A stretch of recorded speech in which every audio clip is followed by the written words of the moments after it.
அனைவரும் இன்றைய நாள் மிகவும் சிறப்பான நாள், அனைவருக்கும் மகிழ்ச்சியான நாள். ஏனென்றால் கடவுள் மனிதனை தேடி வருகின்றார். பல நேரங்களில் மனிதர்களாகிய நாம் கடவுளை தேடி போகிறோம், ஆனால் கடவுள் நம்மை தேடி வருகிறார்.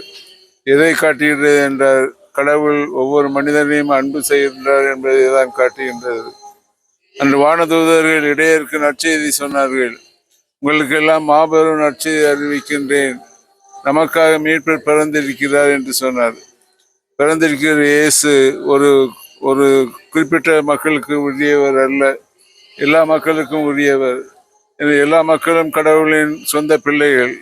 அந்த அளவில் எல்லா மக்களும் கடவுளுடைய அன்பையும் இரக்கத்தையும் மன்னிப்பையும் மகிழ்ச்சியை பெற வேண்டும் என்பதற்காக தன்னையே வெறுமையாக்கி அடிமையின் கோலம் கொண்டு மாட்டுத் தொழுவில் மனிதனாக பிறந்திருக்கின்றார்.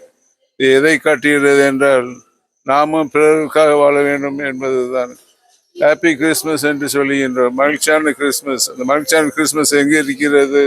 பிறரோடு பகிர்ந்து கொள்வதில் தான் மகிழ்ச்சி இருக்கிறது. பிறரை அன்பு செய்கின்றோம், அன்பினால் நமக்குள்ளே பிறரோடு பகிர்ந்து கொள்கின்றோம். அவர் பகிர்ந்து கொள்ளும்போது நிலையான மகிழ்ச்சி வருகின்றது. அத்தகைய மகிழ்ச்சியை நாம் அனைவரும் பெற வேண்டும் என்பதற்காகத்தான் கிறிஸ்து பிறந்திருக்கின்றார். உலகில் அமைதி நில வேண்டும் என்று ஜெயிப்போம். இந்த நல்ல நாளில் அனைவருக்கும் எனது மனமார்ந்த கிறிஸ்து பிறப்பு பெருவிழா வாழ்த்துக்களை தெரிவித்துக் கொள்கின்றேன். பிறந்திருக்கின்ற இயேசு அனைவருக்கும் உண்மையான மகிழ்ச்சியையும் சமாதானத்தையும் ஒற்றுமையும் தர வேண்டும் என்று ஜெபிக்கின்றேன்.